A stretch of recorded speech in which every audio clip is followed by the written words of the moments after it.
was a young man caught in the birds. I played me a waiting game. If a maid refused me with tossing clothes, I let the old hurt take a couple of words. While I plow with tears and blue birds. And it's time. Well, we're starting out with Jimmy Durante. You just gotta love it, don't you? Welcome, everybody. My name is Ron Smith. On behalf of the Glen Arbor Players, we're thrilled to have you here this night for our first program in the 2019-2020 season. This is my 9th play, and it's Gene Jenkins' first assistant directorship. As always, we continue to utilize the Reader's Theater format, meaning a limited presentation. We don't memorize. You can see we all have our scripts. Not much in the way of a set or staging, but tonight we are going to take you back to those days of good old radio, and hope that you'll consider yourself maybe on the 3rd floor of the RCA building, and you're in the studio audience, and Studio 2 probably, and you're going to witness as an audience the radio program in the format of the old days, including commercials. We will have a collection at intermission, and if you can, please turn off your cell phones if you have them. We do also have an envelope in the program, and we hope you'll take that envelope home and consider becoming one of our patrons or one of our assistant producers. That's our long-term sponsorship that we hope that we can bring you folks into. Special thanks to Pastor Dan DeVries and his new assistant Emily Zing. Is Emily here tonight? No. She said, okay, well, must have had a problem, but at any rate, she's brand new. She replaced Raleigh Donahue, and has been just a great person to work with, to be able to have this our home. We consider this now our home, the First Reformed Church of Glen Lake, or we just call it Glen Lake Church. Anyhow, the audition for our next play is Bachelor Mother, and that's going to be this Monday coming up at 7 o'clock right here at the church. The script calls for a large cast, so any and all of you would-be thespians are encouraged to try out. And for more information, you can contact Teddy House. She's the director on Facebook. We also have a website now, www.glenarborplayers.org.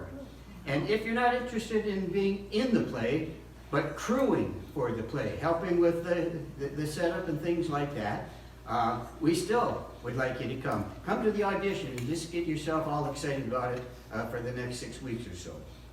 What can I tell you about tonight's play? Well, it's the Michigan premiere of The Long Hot September. It's, we think of the May to December time, I guess, in our lives as our adult life. And that would make the September to December period kind of that time when we drift into, retirement, think about the possibility of one last burst of energy in our lives. And in that situation, we have Janice Stepicevich here playing Mary. And Mary doesn't have a last name in this play, by the way, because Mary is an every woman. Mary is a widow. She's been spending most of her life on the porch, just whiling away since her husband died.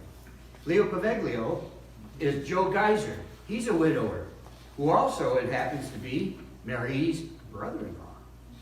So you can see we got a little fun coming up here. Jane Carroll plays Vera Gibbons.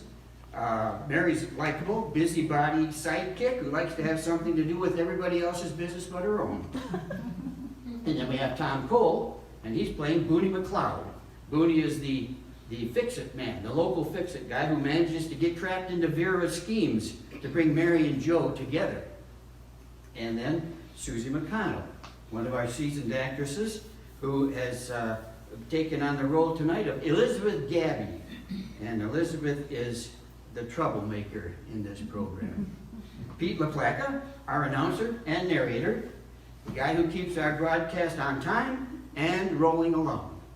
Now the script is an adaptation of mine from an original play offered by the playwright Vincent Romberg and his friends Eric Woodsburg and Mark Weiss. And they are from St. Louis, Missouri, acquaintances of our assistant director, Gene Jenkins. And it pretty much follows Maxwell Anderson's song, September Song. You remember that? Oh, it's a long, long time from May to December. But, well, let's let them tell you the story, all right? Here we go. In 5, 4, 3. Tonight's performance is brought to you by Earl's Chef Shop, Shirley's Sensational Sugar Shack, and Frida's Fried Foods.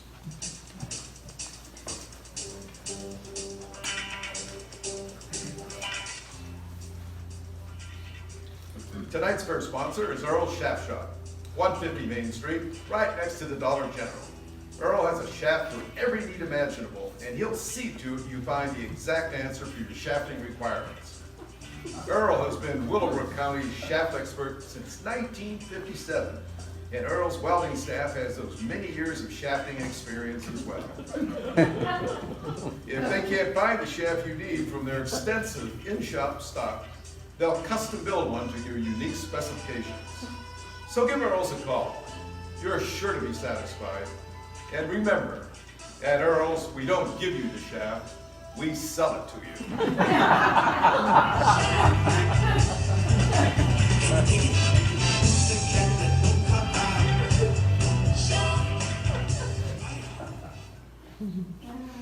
Oh, it's a long, long while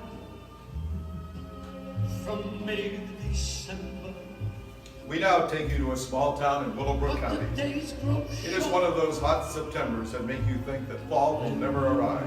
short. Mary and her best friend Vera are sitting on the porch of Mary's small town rural home, addressing reminders for the church ice cream social. Good heavens! I can't remember when a September has been so hot. It's not that hot. Yes, it is! I'm perspiring like a preacher at a girly show. How come you're not dripping? I try to never sweat. Come on, Vera. Even the Lord would sweat in this heat. Well, he can if he wants to. I prefer to maintain my feminine mystique. Oh, that air conditioner. Why did it pick today to break down? Booney McLeod will have it fixed in no time. He called me and told me he was stopping by.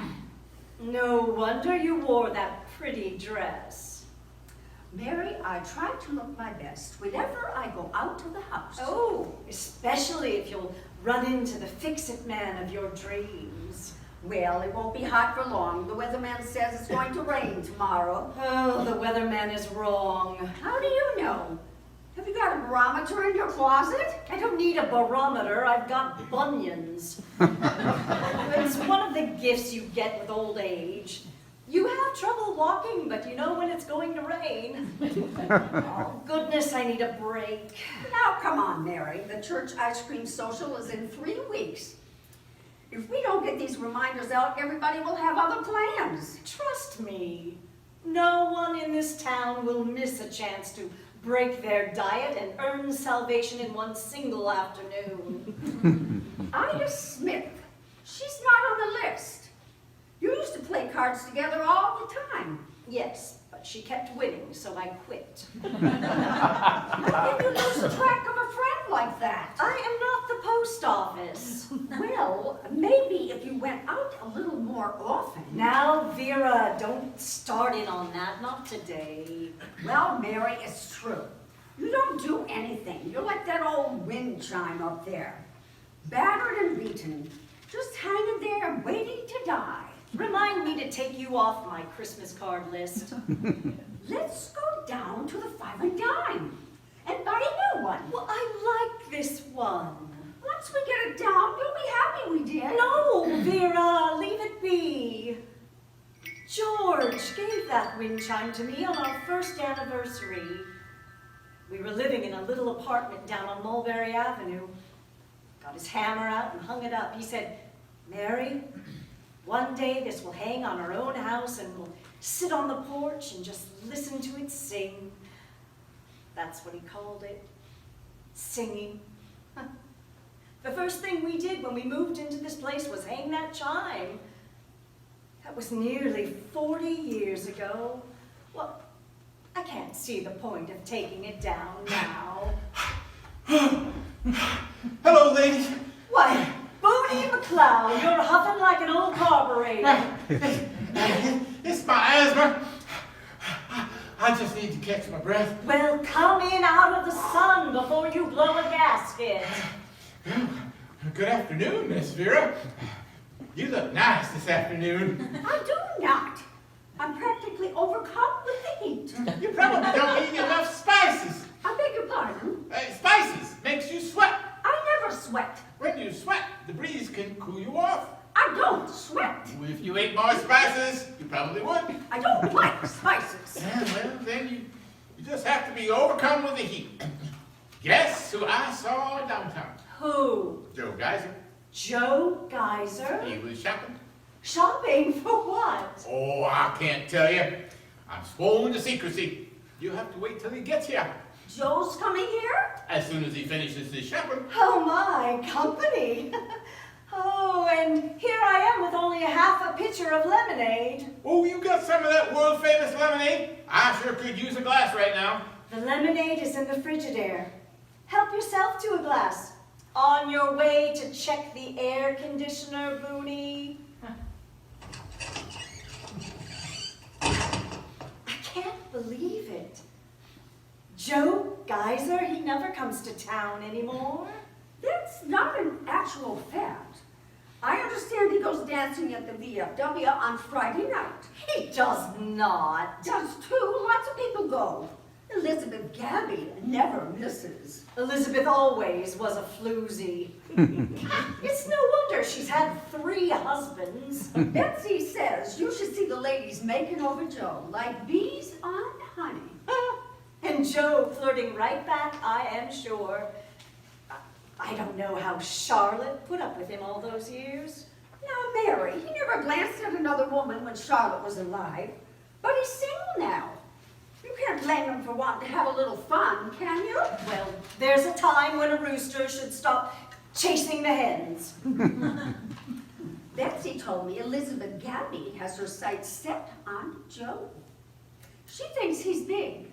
He's tall, I know that. No, not his height. Big. You know, still a real man.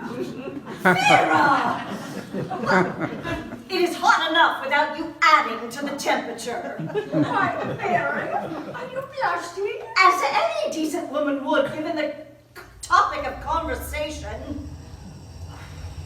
Isn't that Joe? I think that is his truck. Now we can find out what the big mystery is all about. Hey, everybody. Hello, Joe. Vera and I were just going in to get some lemonade. You didn't say anything, did you, Booney? Oh, not a word. They're as curious as a red bird with blue eggs. Good. Curiosity's good for the ladies. Keeps them interested. I wish I had your knack with women, Joe. You always know the right thing to do. What's the matter? Miss Vera giving you a bad time? I think she's made it her calling. Well, Miss Vera is like a swan in a duck pond. She doesn't exactly know how to fit in. I'll say, she doesn't even sweat. She'll figure it out once the heat starts rising. I can't wait till you ask Mary. She's going to love this idea. I hope so. I don't know if I would have stopped by today if you hadn't said something. Well, it wasn't my idea. Miss Vera said I should bring it up when I saw you again. What do you say I pick you up at 11? All right, 11.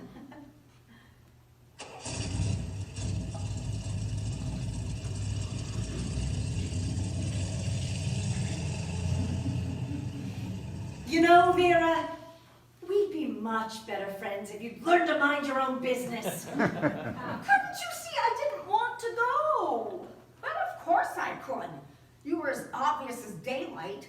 What I don't understand is why not? Because. Because why? Because I didn't want to. You can't stay on this porch for the rest of your life. It's time to let go of the past and move on. I'm not ready. Well, then, you better start getting ready, because Friday is not that far away. Now, come on, let's finish these stupid envelopes. You'll have to finish them yourself. As you say, I have to start getting ready. You've got 4 days. That is not much time. It can take me a week to wiggle into my panty girdle. The autumn turns the leaves to flame. Well, 4 days pass quickly when you're getting ready for a One trip. hasn't got time. It is Friday morning, and Vera comes to check on Mary. Mary? Mary? It's me, Vera. Are you sure? Oh, I was afraid it might be Joe. I thought he was coming at 11. You know how undependable men are. He might be early. Don't just stand out there. Come on in. Is that a picnic basket? Well, in case we get hungry on the way. Mary, he can afford to buy you a sandwich. I don't want Joe paying for my lunch. When a woman is with a man, she has an obligation to see to it that he spends every dime he has. It makes him feel powerful. Yes, and broke. Is that the dress you're wearing? Well, it's my best go-to-church dress. Mary, you're not dressing to pray. Don't you have something else? Like what? Well, something lower to start with. Well, I've changed 3 times already. I am not starting again. At least undo a couple of the buttons. How can you breathe like that? I breathe through my nose, not my bosoms. Mary, what's wrong with you? You're bringing that apron like it was a chicken for Sunday dinner. This is all your fault, Vera. Insisting I had a Christian obligation. Oh, I shouldn't be going at all.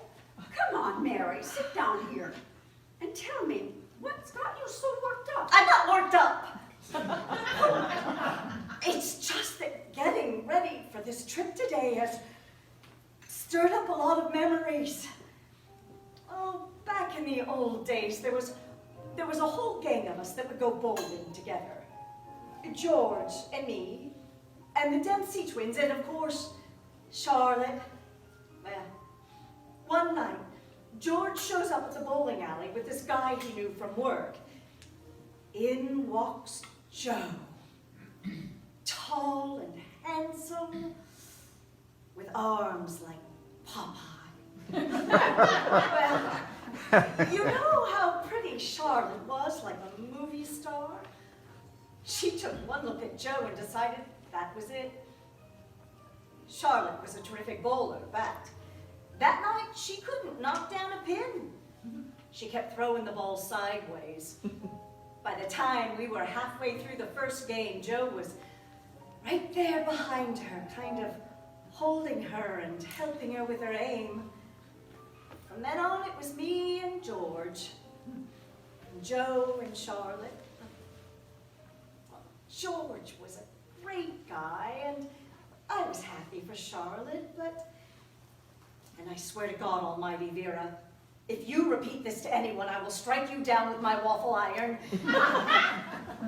For the longest time, I wished it had been me he was helping. You mean all this time you've had an eye for Joe? Oh, he's my sister's husband. He's your dead sister's husband. Which makes it worse. What sort of woman do you take me for? One that hasn't been out for a long time. You need a refresher course. Now, when you're in the car, remember to sit up straight like you were playing the piano or something. Will that make my back hurt? Yes, but you'll look thinner. And remember to laugh at everything he says. What if it isn't funny? You're not going to cackle, Mary. You just do one of these pale jobs. You know, like this.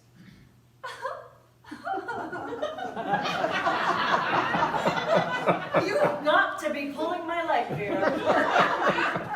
Men love to think they are witty and clever. clever. That laugh works every time. This is Joe I'm driving with, remember? Not Booney McLeod. And when he opens the door for you, kind of slump down a little, lift your chin and raise your eyes like you're looking at heaven, like this. You look like little orphan Annie. How do you think she hooked Daddy Warbucks? Look what she got, a millionaire. I'm not trying to get anyone. Well, suit yourself, Mary. I can bring you the water, but I can't make the horse drink. Excuse me? It's a figure of speech, Mary. You look fine in that dress. Uh-oh. Heaven help us. Isn't that Elizabeth Gabby coming up the walk? Damn, you're right. I wonder what she wants. Oh, I don't know, but let's find out. Ah, so it's true. I heard the rumors, but of course did not believe them. What rumors? About you and Joe. Everyone is saying you're going away with him for a wild weekend in Hendersonville. What? I told the ladies at the Women's Club that they were wrong, but now that I see you here in your best Sunday church dress, and with the buttons down, well, it doesn't take a weather vane to see which way the wind blows.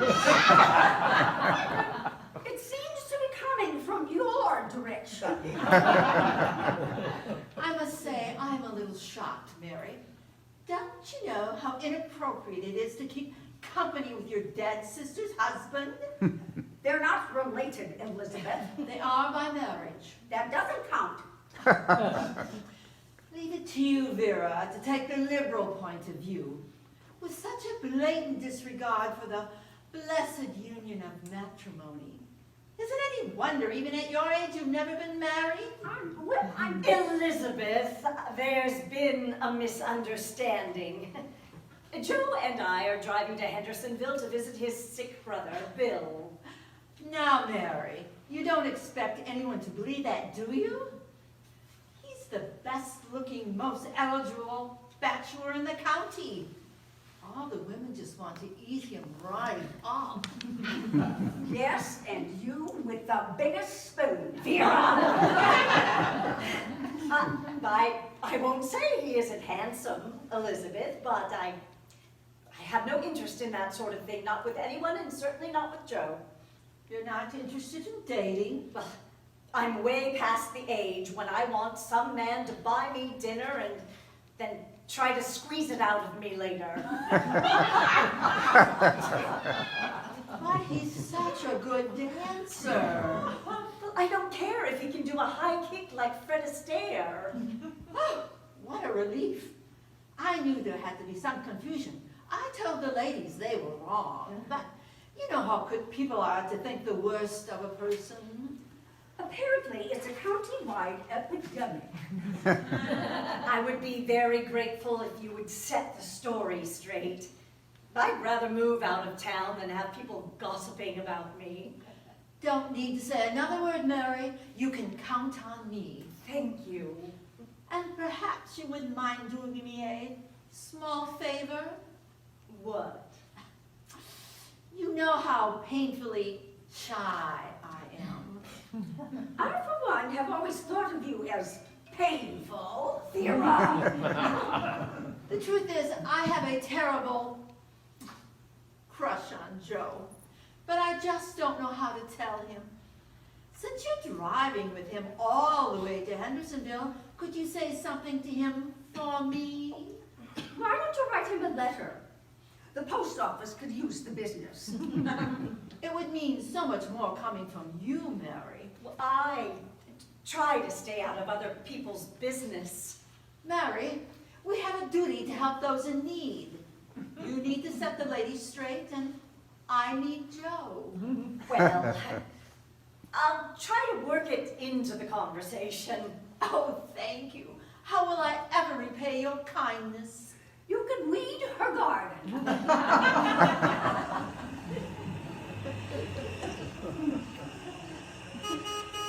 Look, there's Joe. And Booney's riding with him. Will you just look at that car?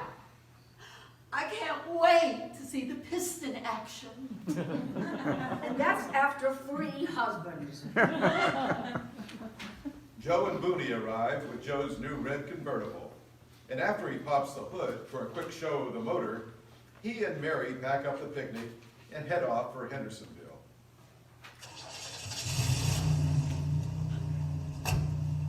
Bye. Goodbye. Drive safe. Keep it down to a dull roar. Well, we did it. Yes, we did. It's good to see her getting out of the house. But remember, Booney, she can never find out what we did. If she knew we put Joe up to asking her out, she'll never talk to us again. Don't worry, I'll never tell. Hey, you want to go to the diner and celebrate with some ice cream? It's a little soon to celebrate. This whole thing could blow up in our faces. You're a pessimist. And you've got your head in the clouds. What could possibly go wrong? Mary Simmons, this little snuggle plot is your doing? Never mind. I swear to God, Mary Simmons, if she lays one hand on him, I'll shoot her dead. Haven't you a woman's club luncheon or something to go to? Well, I never. Goodbye. Lay that pistol down, Jay. Lay that pistol down. Pistol back in my hole. Lay that pistol down. Oh, there's a crazy little shack beyond the tracks. Our second sponsor tonight is Shirley's Sweet and Sensational Sugar Shack. Shirley's Sweet and Sensational Sugar Shack, situated on Shawshaw Street, supplies shiny and succulent savory sugar and spice sweets, sorbets, sherbets, and shortbreads to send you shrieking with surprising satisfaction. Shirley sells scores of scintillating, scrumptious, smashing snacks. Stop soon and share a scrumptious strawberry shortcake or shockingly scintillating cinnamon scone with your soft and starry-eyed sweetheart. Shirley's Sweet and Sensational Sugar Shack will send you and that special someone soaring.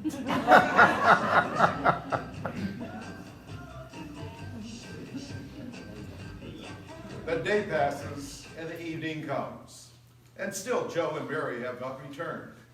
An anxious Vera and calm Mooney wait on the porch. What time is it? It's 5 minutes from the time you asked me the last time. Mary said she'd be back by 6 o'clock. They are almost 3 hours late. I hope nothing's happened to them. Like what? I don't know. Maybe the car broke down or they got into an accident. If anything happened to them, it'll be all our fault. You probably don't eat enough beets. I don't like beets. Beets are filled with vitamin B, and that helps you keep calm. I'm anxious over Mary. It had nothing to do with beets. I'll bet if you ate more beets, you'd be calm. I'd be calm if I didn't have to listen to you go on and on. I don't understand you, Vera. You were the one who asked me to keep you company while you waited. Well, that was my mistake. Like I said, I don't understand you, Vera. You go out of your way to ask me to wait with you, and then all you can do is say mean things. I did not ask you to wait with me. Yes, you did. You were downtown and you came all the way across the street just to ask me. I wouldn't cross the street to help you if you were knocked down by a moving car. There you go, getting all mean. Well, you keep talking about beets. Maybe you'd be happy if I just left you to wait on your own. I wouldn't be bothered with useless trivia, that's for certain. You know it's a shame. It's just a shame. You really ought to eat more beets. I'm leaving. I don't like beets.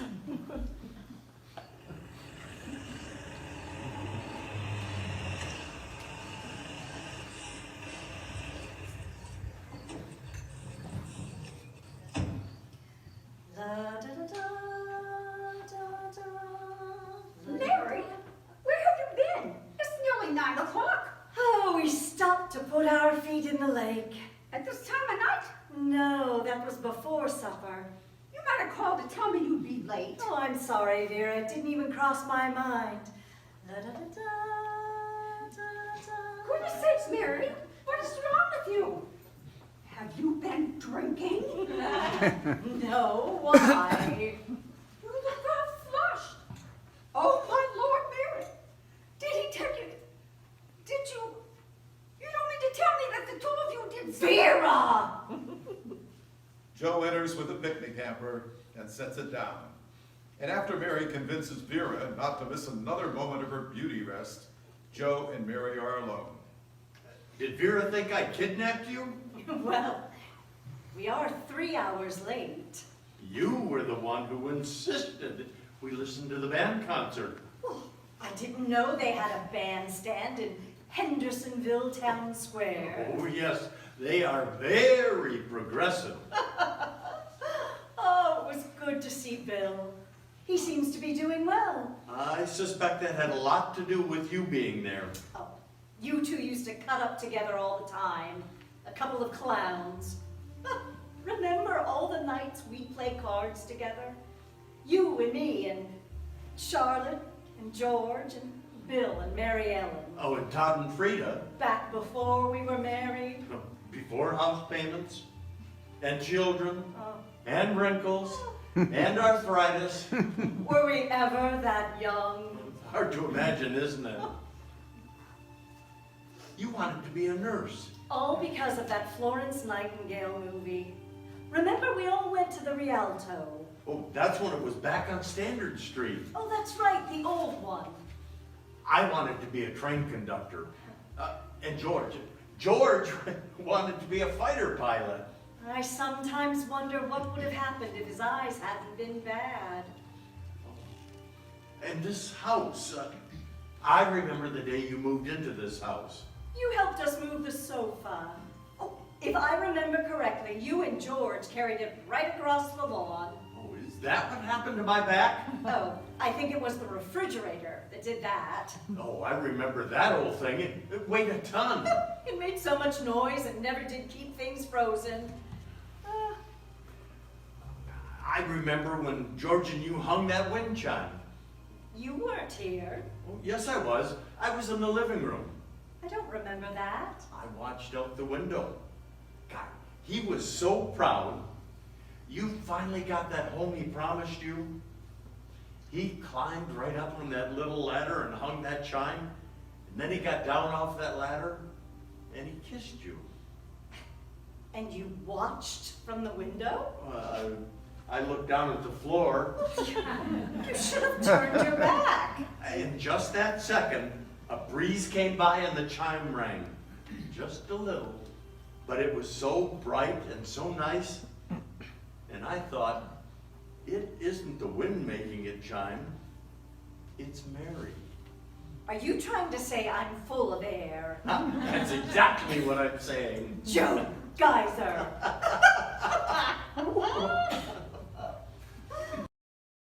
Laugh and then look at each other. And as people sometimes do in these situations, they kiss. Then they realize what they've done.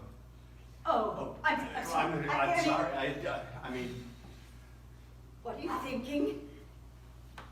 you kissed me. No. You kissed me. I'm sorry. I don't know what came over me.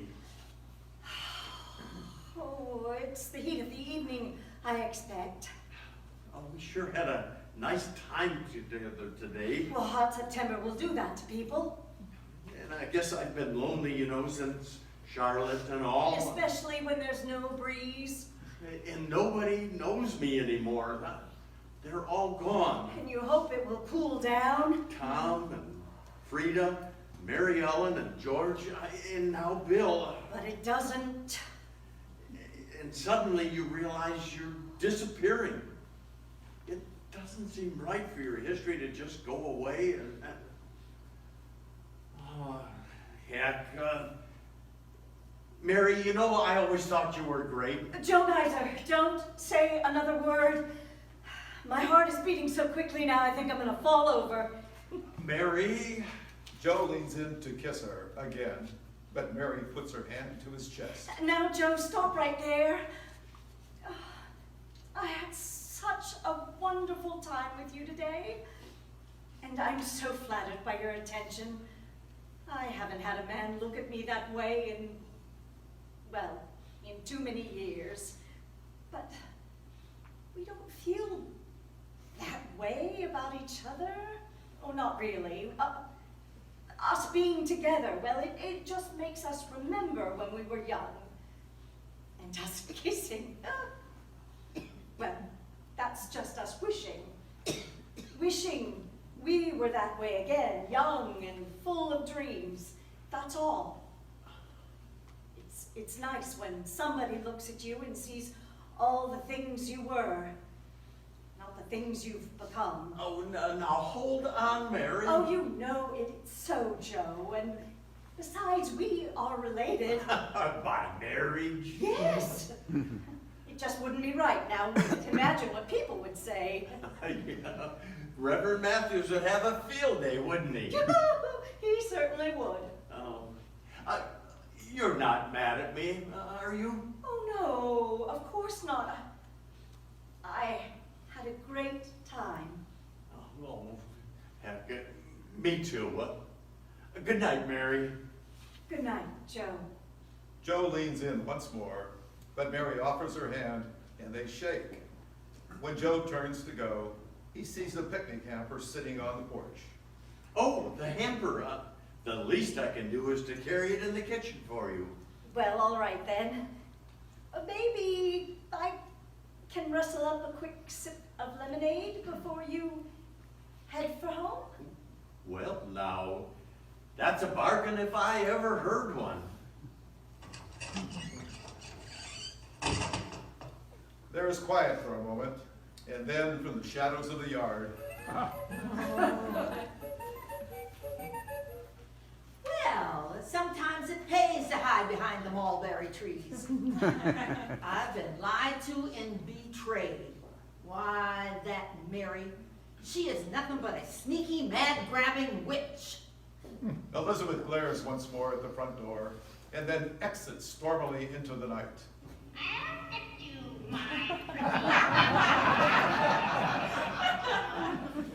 And that concludes the first act of A Long Hot September. We'll take a short 10-minute break to pass the basket, and please visit our refreshment area back in the kitchen, where we will serve homemade lemonade and sweet cookies from Shirley's Sugar Shack on Shawshaw Street.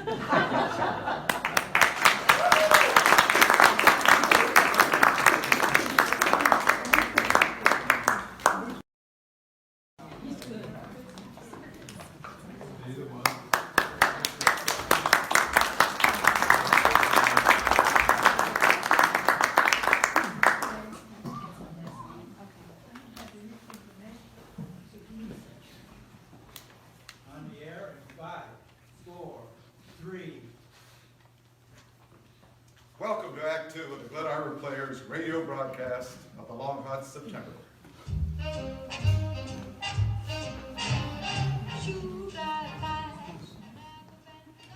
Folks, this portion of Long Hot September is brought to you by Frida's Fry. That's right, Frida's Fry, located right there on South Main and First Street, where they've been serving the country's finest fresh fried foods for over 50 years. Frida doesn't bake, broil, roast, or grill. She just fries. Serving fried chicken, fried catfish, fried pork fat, and Frida's signature fried Frankfurter fritters. You won't be satisfied, not until you've tried Frida's Fried. I never get off that wonderful star. When the autumn weather turns the leaves to flame. When we were last together, Vera and Booney were having a disagreement over beets. Joe and Mary had returned from their drive to Hendersonville, and Elizabeth Gabby had seen Mary taking Joe into her house. We pick up the story the next morning. Vera is chomping at the bit to hear about the trip. You were married. Open up, it's me, Vera. Well, there's no need to go banging the house down, Vera. You knock like you're a bill collector. I'm coming out. Do you know what time it is? I've been sitting in my kitchen staring at my telephone for almost 2 hours. They work better if you use the dial. You said you would call. For what? For what? To tell me the details. I want the details about last night. Come on, girl. What about last night? You danced up the sidewalk, and then you sang your way onto the porch. I don't know what you're talking about. Mary, I'm your best friend. We've been brassiere shopping together. Now tell me. Stop it, Vera. You know perfectly well nothing happened between me and Joe last night. I don't believe you. It's true. You're lying. I am not. Yes, you are. I can tell it from your voice. You've got that sing-song thing going on. No, I don't. Oh, I guess I do. Mary picks up the broom and begins sweeping the porch. Do you mean to tell me that you spent the whole day with that man and he didn't once get close to you? Well, it was crowded at the band concert. And did he put his arm around? Band concert? The sidewalk was uneven. The sidewalk was uneven? Come on, Mary. Did he hold your hand? Why are you so nosy? I haven't had a date in over a year. And you ask me why I'm nosy. I'm not nosy. I'm deprived. Now tell me, and I want to hear everything. Well, yes, he did hold my hand. Stop that sweeping. Oh, Mary, it's a miracle. You had a date. Wait, it wasn't a date, but it was wonderful. We went window shopping in downtown Hendersonville and strolled through the park. We even dangled our feet in the lake. What? Lake?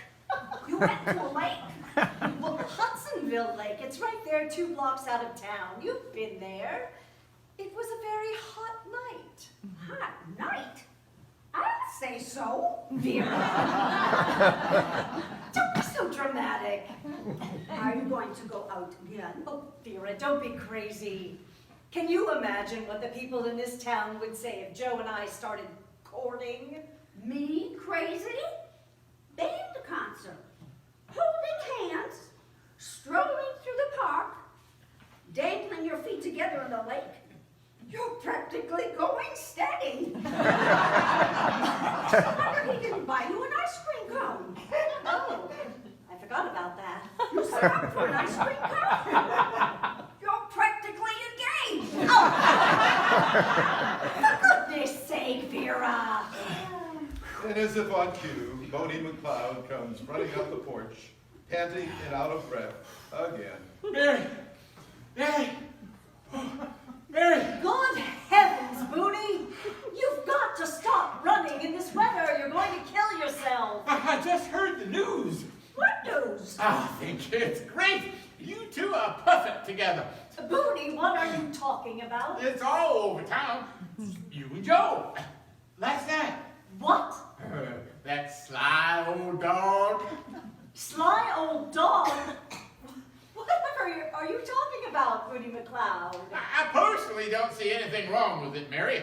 If you want to carry on with your dead sister's husband, nobody's business but your own. Oh, quick, Vera! Help me to the chair. I think I'm going to have a heart attack. What's wrong? Are you all right? Of course she's not all right. She's in shock. Should I call Doc Johnson? You don't need to. I'm sure he already's heard all of that. But how? How could this happen? Somebody must have seen the two of you being cozy over in Hendersonville. You were cozy in Hendersonville? He held her hand and put his arm around her at the band concert. Vera! The gossip mill does not need any help from you. And of course there was the lake and the ice cream cone. Ice cream cone? Oh my. I know. The story I heard was you were grappling right here on this porch. Oh! She was dancing and singing right there on the sidewalk. Grappling too. And then took him inside and shut the door. He was helping with my hamper. I've never heard it called that before. My picnic hamper. So, is it true? Well, I did kiss him. What? And did you take him inside? For lemonade. Then it is true. Oh, and I have to find out like this? Well, you can forget about browsing or shopping anymore. For crying out loud. I heard his new convertible was parked out here until after dawn. He was here for 20 minutes. Oh, see, Vera, I told you I shouldn't have gone. Oh, you know the people in this town. They started in farming and still love flinging dirt. What's the problem? What's the problem? Yeah, don't you like Joe? Of course she likes Joe. I do not like him. Vera, whose side are you on? I don't understand. That's because you're a repair man. Who would spread such gossip? Oh, who could have been spying out the window that late at night? Maybe the spying wasn't done out a window. What do you mean? Maybe somebody was watching on purpose. Who? The gal with the available shoulders. Elizabeth Gabby. Oh my God. Would she? She would. Faster than a carnival hawker will take your last dollar. A booty. Yep, faster than a frog's tongue. When she saw you and Joe on the porch kissing, and then going into the house, she put two and two together and came up with sex.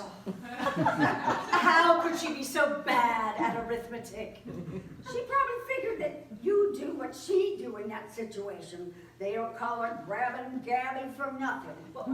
I'm going to phone her. What? I've got to put a stop to this misunderstanding before the whole town thinks I'm What? the wild widow of Willowbrook County. This is really all your fault. My fault. If you hadn't dragged Joe up here and made him invite Mary on that trip, But that was your idea. You told me to do it. I did no such thing. What was the last thing you said to me the other day? I said that I don't like beets. No. You said that Mary needed to go out more. She did. She does. You told me the next time I saw Joe to tell him to call on Mary and ask her out. This is no time for finger pointing, Booney McLeod. What are we going to do? I don't get it. I thought she liked Joe. Why is she so upset? We opened Pandora's box. What? Who's Pandora? She has a reputation, Booney. She was married to George for all those years. What does a reputation matter now? Booney, don't you have any savoir-faire? A man has property and cars and all his vices. A woman has only one thing, her reputation. As William Shakespeare said, if you steal my purse, you steal trash. I'm not going to steal your purse. It's a figure of speech, Booney. But if she's interested in Joe and Joe's romantic with her, what difference does it make? I give up on you, Booney McLeod. You'll never change. All you know is wires and gears and beats. It's hopeless. You might as well stay a bachelor the rest of your life because you will never understand women. Well, all I know is there's too many called metaphors and Pandora's boxes and all around here. If you ask me, you do some friends a favor and now I'm their dog to kick. Well, how do you like that? And there's nothing wrong with a warm bowl of good old Harbor beets.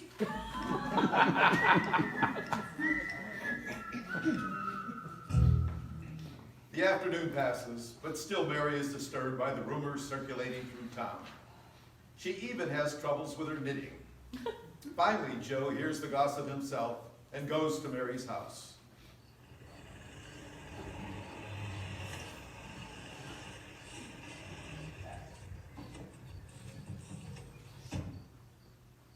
Mary? Well, I guess you heard. Yes. Bert at the gasoline station over in Perryville told me. It's all over town. In Perryville already? What are they using? Smoke signals? I didn't know people could be so mean and nasty. You haven't spent much time in church, have you? Mary, I am so sorry. I should never have asked you to go with me. Oh, it's not your fault. If anyone's to blame, it's that nosy busybody, Elizabeth Gabby. Elizabeth? Are you sure? Oh, she's behind all this, mark my words. Why would she do such a thing? Joe, for a man of your reputation, you're not very observant. She has got her sights trained on you like a bow hunter in a tree stand. Elizabeth acts that way with everybody. I don't think she has any interest in me. Why else is she spreading this story? Well, that trip was entirely innocent. You only asked me to go there to visit Bill. Well, that's not exactly true. What? Well, I did want to see Bill, but I had other reasons for asking you. Joe Geyser, what are you trying to say to me? Truth is, Mary, I am awfully fond of you. I'm not sure I understand what you mean. Good heavens, Mary, can't you tell when a man is making moves on you? Joe Geyser, you stop right there. Are you telling me that when you invited me to Hendersonville, you had intentions? Well, some. I thought it might give us a chance to get to know each other. You know, as people. We've been in-laws for 30 years. In a different way. Oh, Joe! Aren't you a piece of work? Oh, the girls at the Women's Social Committee were right. What do you mean? Inviting me on that trip, all that easy conversation, helping me with the hamper. What nerve! You only wanted to bounce on my box springs. Well, I've a good mind to never speak to you again. Wait, Mary, you got it all wrong. Joe takes Mary by the shoulders, just as Elizabeth Gabby walks up. Oh. Well, isn't this a pretty picture? Ma and Pa Kettle doing the hoochie coo. I would appreciate it, Elizabeth, if you keep your tongue to yourself. I might offer the same advice to you. Elizabeth, I know it was you who started these awful rumors. It is not a very kind thing to do. Well, it isn't kind to steal another woman's man, is it? She didn't steal me from anybody. I don't want him at all. Mary, I can tell a woman's interest in a man from 3 blocks away. What a talent. You should do the county fair circuit. Or better yet, a detective on the sheriff's posse. Did you or did you not deliver the message I asked you to give to Joe yesterday? Well, Did she? What message? I rest my case. it slipped my mind. Senility, how convenient. I tell you, I did not think of it. It wasn't intentional. I suggest you tell it to the Marines, but you probably end up sleeping with a platoon. And this is coming from Grabbin' Gabby. No one has called me that since the 8th grade. Not to your face. How dare you? Well, Elizabeth, if the claw fits. I'm not the one who made sexual advances on my sister's husband. Oh! When you behave like that, it's a civic duty to alert the town to the possibility of a public health risk. Do you see? Oh, do you? Oh, this is what comes of associating with a man who hides his intentions behind a sick relative. So you admit to an association? Oh, not the kind you mean, and not the kind he wants either. No, Joe's flirtations are no secret. He's almost as notorious as you. And frankly, I don't approve. Excuse me for saying so, Joe, but I don't. Your continual carousing and cavorting with cataracted coquettes from the Tri-County area is disgraceful. You're acting as if you were 20 and had no sense. To go out and buy yourself that fancy automobile and then draw me into the intrigue, well, it's too much. Oh, how can you be so disrespectful? Didn't your marriage mean anything to you? What about Charlotte? What about George? Maybe Booney had it right. Sly old dog. Charlotte and George are dead, Mary. They've been dead a long while now. Am I supposed to spend my life like you, bound to this porch with a ball of yarn? I loved my wife. I did. But I will not give up living because Charlotte died.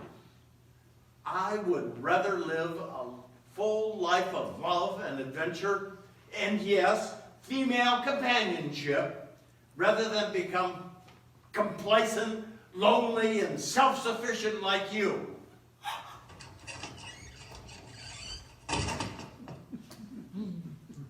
Well, that was a dumb thing to do. I should go in and apologize. She had it coming. She's not very pleasant with people, is she? Sometimes she's a little direct. She's like a freight train. It's a shame she's so bitter. Mary? Well, of course, I understand. She's old, she's not attractive anymore, and she totally let her figure go to seed. I've always thought of her as solid. Oh, no. Once she gets that girdle off, she expands like a pan of jiffy. It's a shame, really. Women like her give maturity a bad name. They're so relentless in their insistence on discomfort. It's like the weather in a hot September like this. It's so persistent, you can't help but feel uncomfortable. She certainly is headstrong. Exactly. She wouldn't know how to appreciate a good man if one came along and bit her on the ankle. Elizabeth Gabby reaches out slowly and kisses Joe. Not all women are like that. I know how to appreciate a man, especially one who's so handsome, like you. So strong, so sexy, so quick with an ice cream cone. Ice cream cone? Yeah. What's your favorite flavor? Rocky Road. Why don't you start up that little red chariot of yours and take me for a ride? Know what I mean?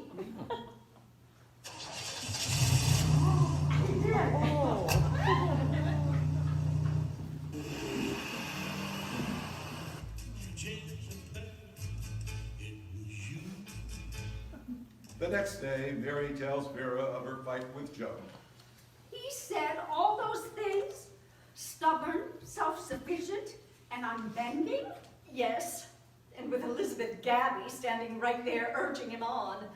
I have never been so embarrassed in my life. This is just what Elizabeth needs, more fuel for the fire. Ugh. I remember one afternoon in 8th grade. It was just after lunch. I could hear a group of boys laughing. They were talking about Elizabeth.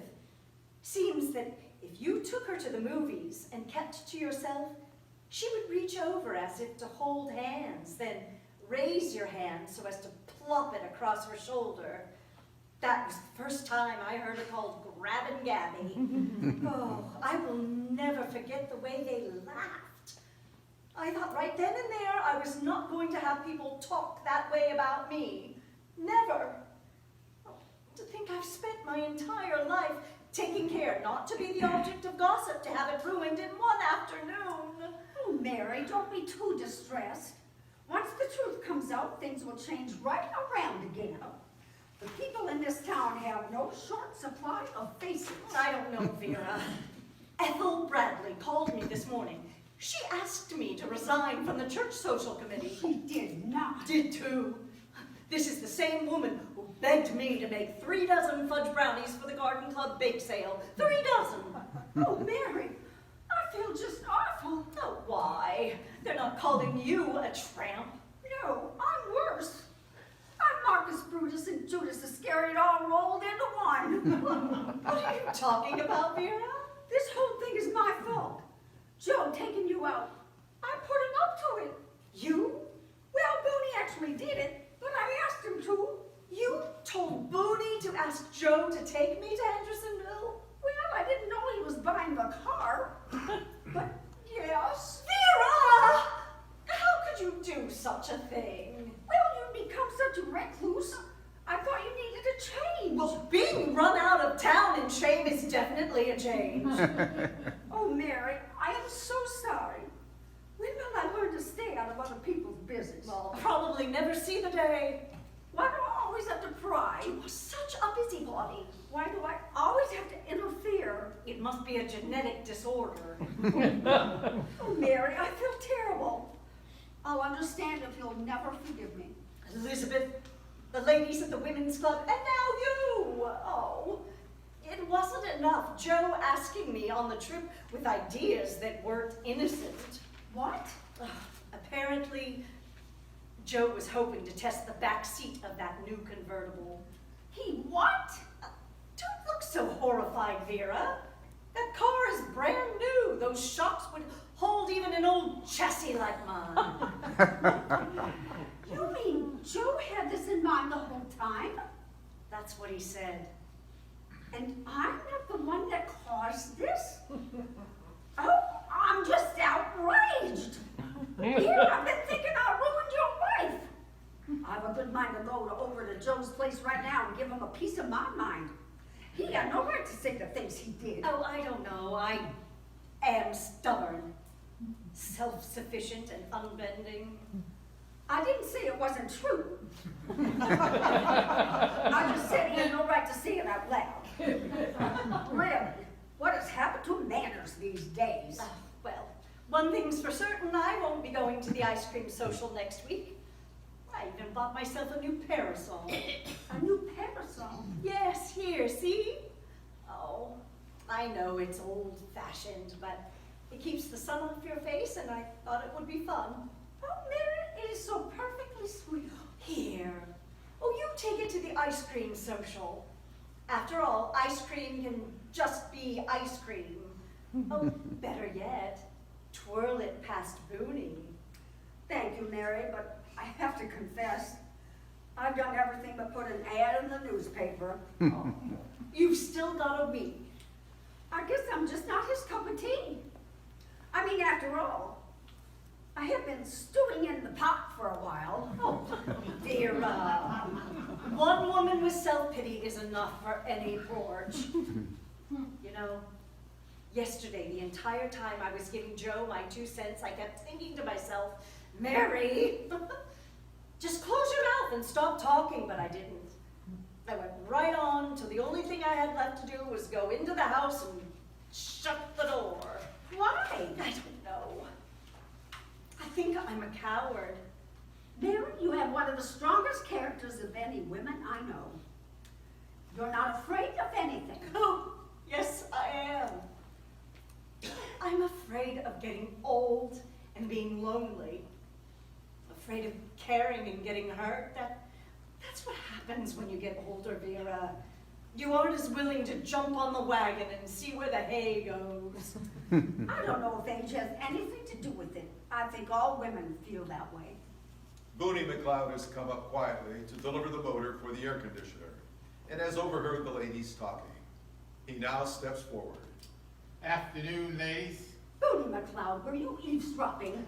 I didn't do it on purpose, but yeah, I did hear what you said. I don't think it's just women who feel that way. Of course you don't. You're not a woman. I don't know. It seems to me when you get right down to it, all of us are afraid in one way or another. Afraid to get hurt or to take that first step.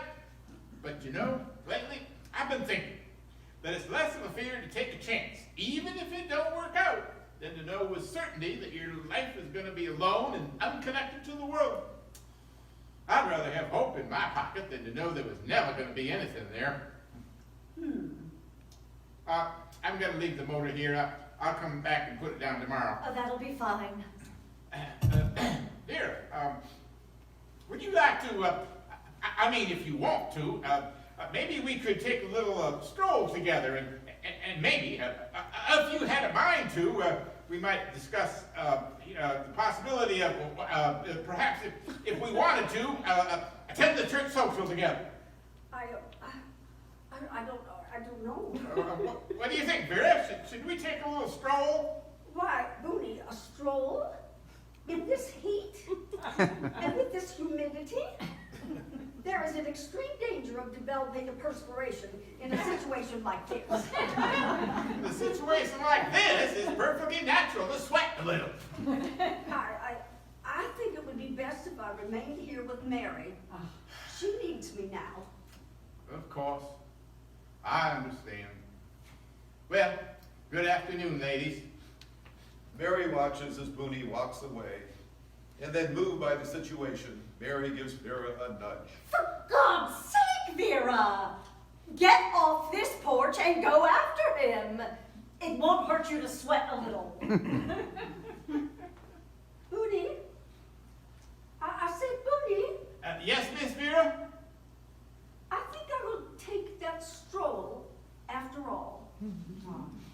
Mary, do I look all right? You're overflowing with feminine mystique. Here, the parasol. There might be rain. When the man says no.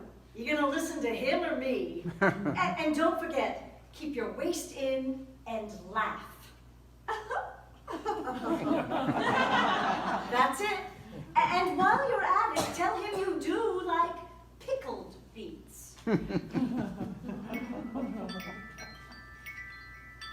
Alone once again, Mary looks around her porch and then up at the old wind chime.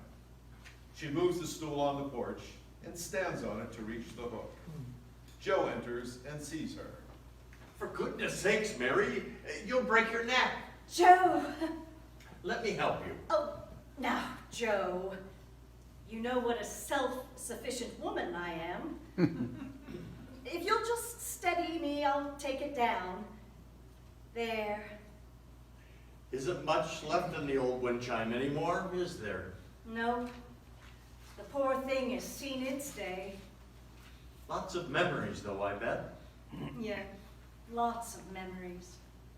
Look, Mary, about this afternoon, I am sorry for all the things I said. Oh, you don't need to apologize, Joe. I was the one who spoke without thinking. No, I had it coming. I've been acting like a crazy fool. We made our choices all those long years ago, and there's no going back. It was selfish of me to think, I don't know. I won't bother you anymore. Oh? I guess it's goodbye, Mary. Goodbye, Joe.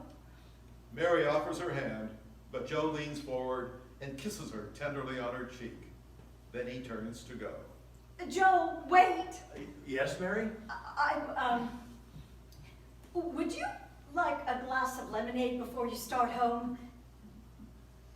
People tell me it's world famous. Well, you know, Mary, I think I could stand a glass.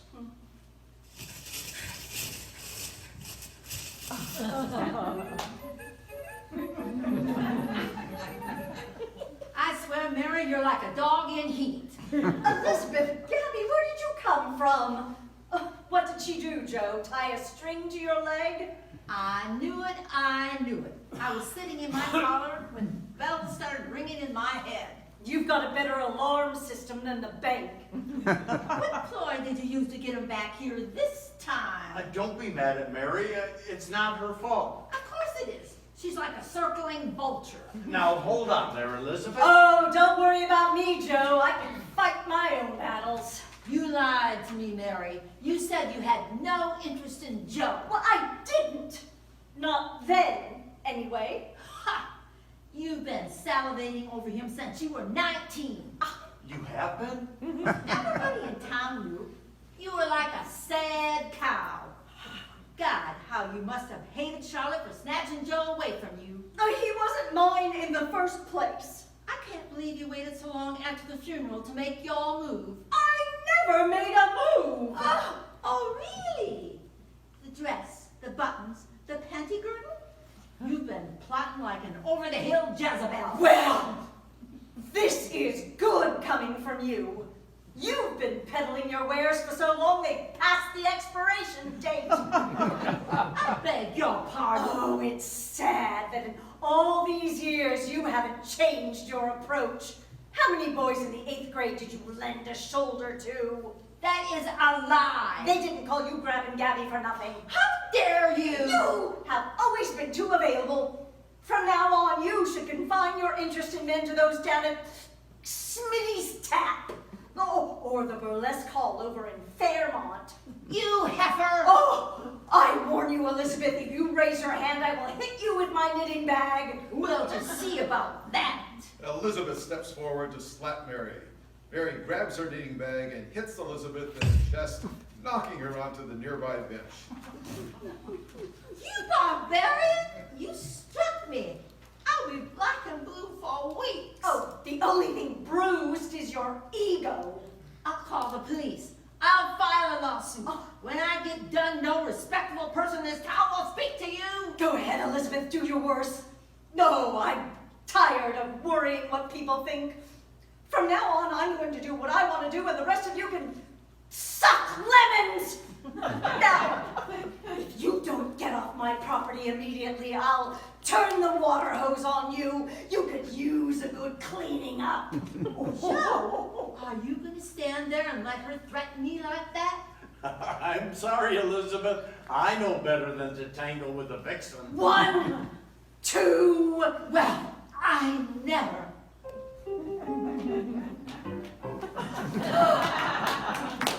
Oh my goodness. My heart is beating like a tom-tom. You've got quite a hook with that knitting bag. I don't know what came over me here. She just made me so doggone mad that...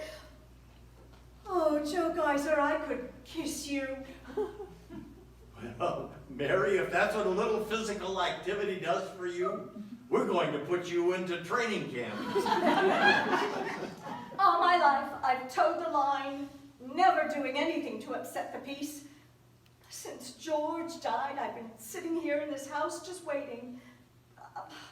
I know there are a million reasons why we shouldn't be together, but I don't care.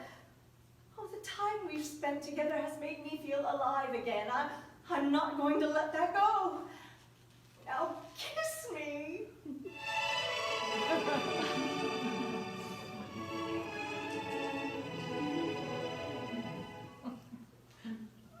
You know, last night, nothing happened between Elizabeth and me.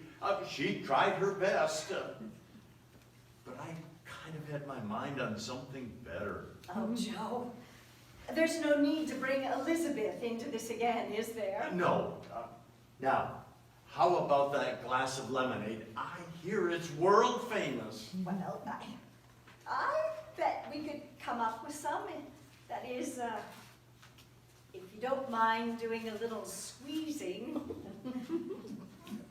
Oh, my. What's wrong? Something's starting to tingle. Well, I'll say. No, I mean my bunions. Must be rain coming. About time, too. There's nothing quite as nice as when the long, hot September comes to an end. Joe, you took the words right out of my mouth.